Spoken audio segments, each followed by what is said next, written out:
A paz do Senhor Jesus Cristo, irmãos, meu amigo.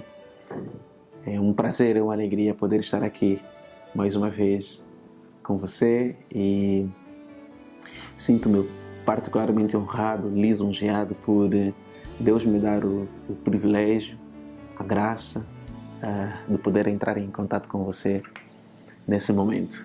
Hoje eu quero compartilhar com os irmãos uma palavra que tem falado muito ao meu coração, que fala sobre a pessoalidade de Jesus Cristo enquanto o nosso grande, digamos assim, nosso grande sumo sacerdote.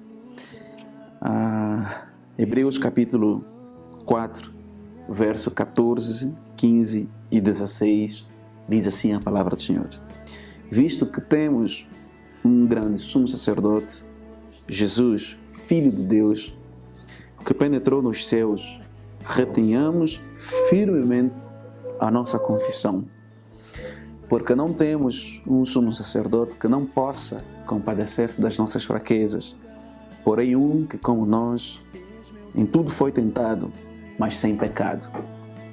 Cheguemos, pois, com confiança ao trono da graça, para que possamos alcançar misericórdia e achar graça, a fim de que sejamos ajudados em tempo oportuno.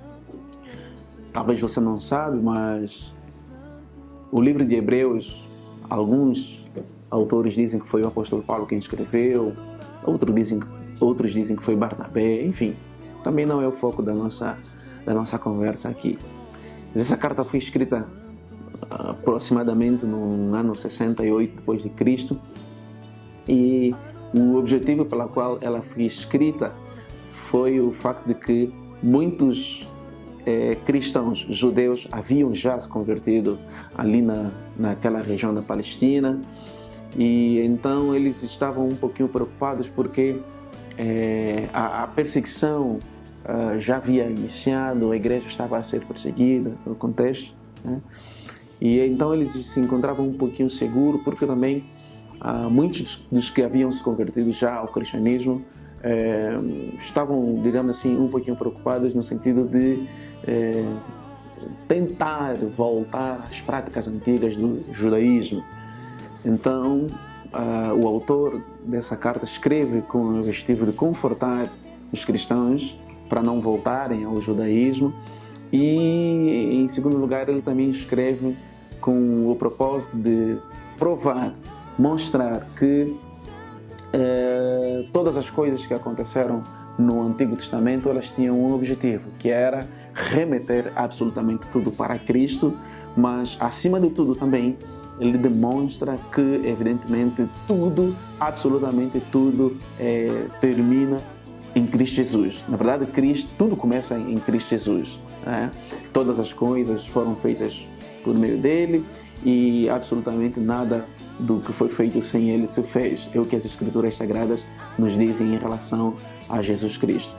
Então, o autor da carta aos Hebreus apresenta, digamos assim, algumas prefiguras, algumas comparações para demonstrar, primeiro, que Cristo é muito superior aos anjos, de que Cristo é o Filho de Deus, de que Cristo é o sumo sacerdote, de que Cristo, enfim, ele é o sacerdote perfeito, e que, portanto, nós podemos esperar, podemos confiar nele. Razão pela qual é uma carta que fala muito sobre fé. Aliás, nenhum outro, digamos assim, outro livro das Escrituras Sagradas falam tanto de fé quanto essa carta aos Hebreus.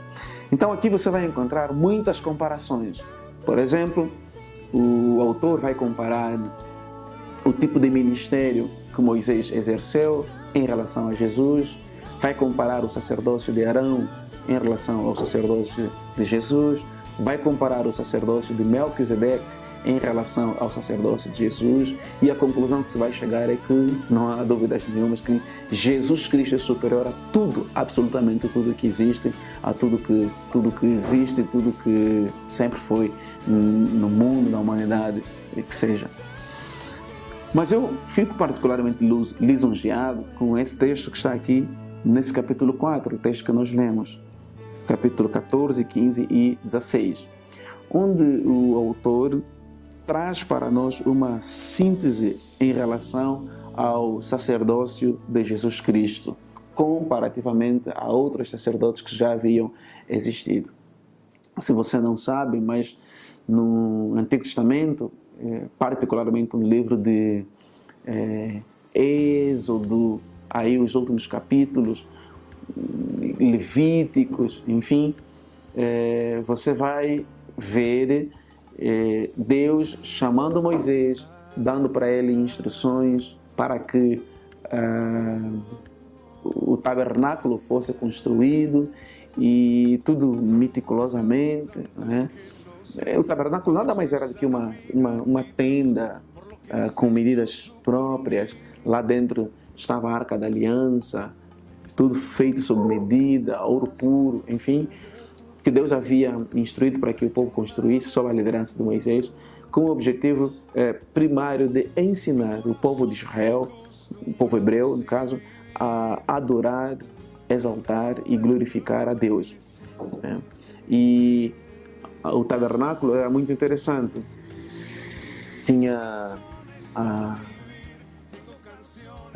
porta do tabernáculo em que o sacerdote entrava, logo em seguida no átrio ele encontrava a pia de bronze onde ele deveria lavar as mãos, se purificar antes de entrar então no santuário, no Santo dos Santos, para poder oferecer sacrifício em adoração a Deus. E quando ele saísse, a Bíblia diz que era sinônimo de que Deus havia aprovado o sacrifício que o povo fez, e naturalmente então aquilo significava mais um ano de perdão até o ano seguinte.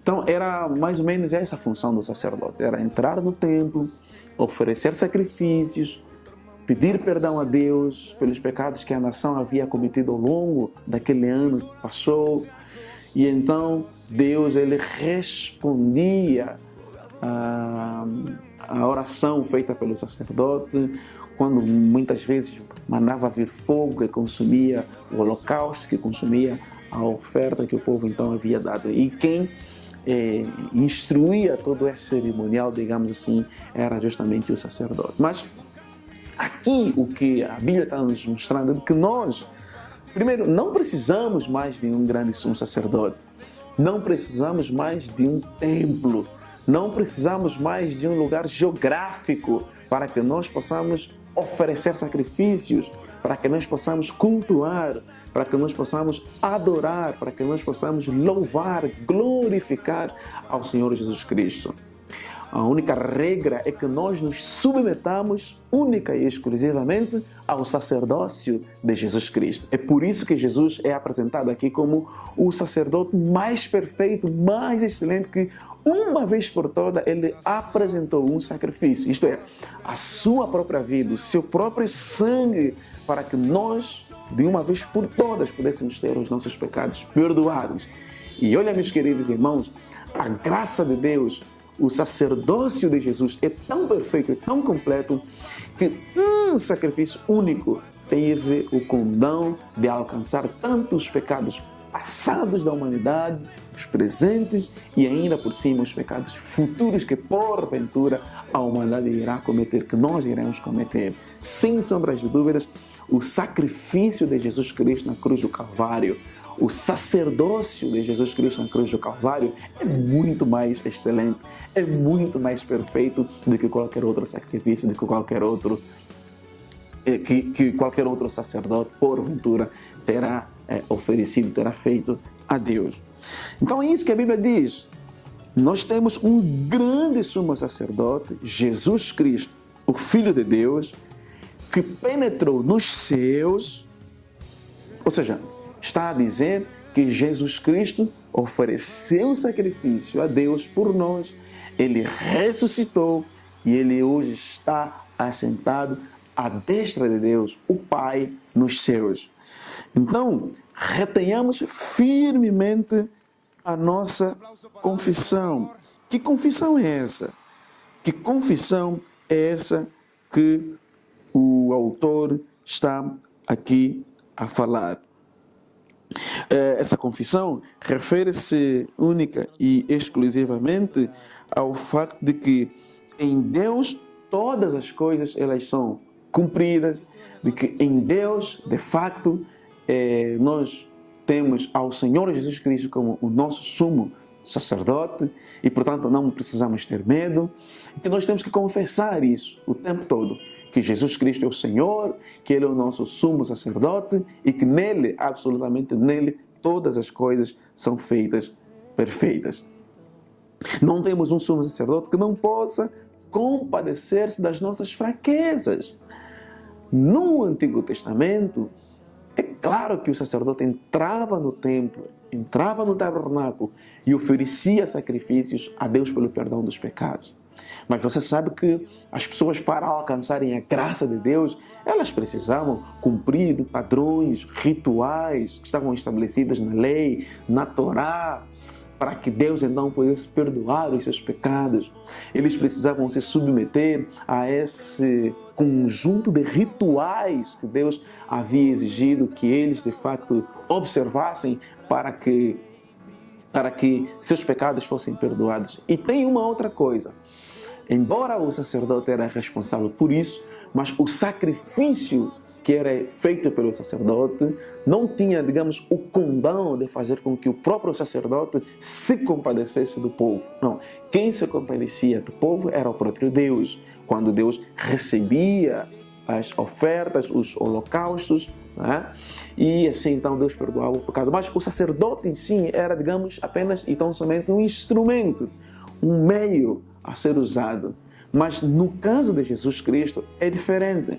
A Bíblia diz que nós não temos um sumo sacerdote que não possa se compadecer de nós. Deus, em Jesus Cristo, é um Deus que se condói conosco. É um Deus que se identifica conosco. É um Deus que Ele vem ao nosso encontro, ao encontro da nossa alma, do nosso coração. As nossas fraquezas, elas chamam a atenção de Deus. Os nossos pecados chamam a atenção de Deus. Por isso, Ele vem ao nosso encontro. Então, precisamos ter essa consciência em nós de que nós temos um sumo sacerdote que se compadece de nós, que como nós, em tudo foi tentado. Então, quando o meu coração chora, Deus também chora. Quando a minha alma se entristece, Deus em Jesus Cristo também se entristece. Só que tem uma coisa, quando eu peco, Ele não peca, porque Ele é um sumo sacerdote sem pecado. Ele se identifica com as minhas dores, com as minhas fraquezas, com os meus problemas, mas Ele não peca, muito pelo contrário. Ele vem com a sua santidade, com a sua presença, com o seu amor, e Ele vem, se compadece de nós. Ele nos resgata sempre e sempre do lamaçal. Cheguemos-nos, pois, então é o apelo que o apóstolo faz aqui, o apóstolo, o autor faz aqui, que nós tomemos uma atitude, então, fruto dessa consciência, fruto dessa certeza, fruto dessa graça que nós temos e que deve ser muito clara, deve estar muito clara nas nossas mentes e nos nossos corações. Cheguemos-nos, então, para Deus, ou seja, tomemos uma atitude positiva em direção a Deus.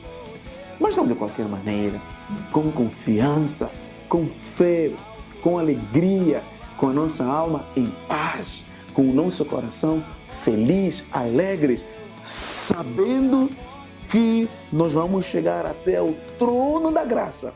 E a Bíblia Sagrada diz que ao fazermos isso, com fé, com alegria, com temor, com reverência, nós alcançaremos misericórdia diante dele. Nós alcançaremos graça diante dele. E ele então virá com o seu amor, com a sua presença, e ele então nos ajudará no tempo oportuno. Ele então estenderá a sua mão no tempo certo, na hora certa, no momento certo. Devemos buscar a presença do Senhor.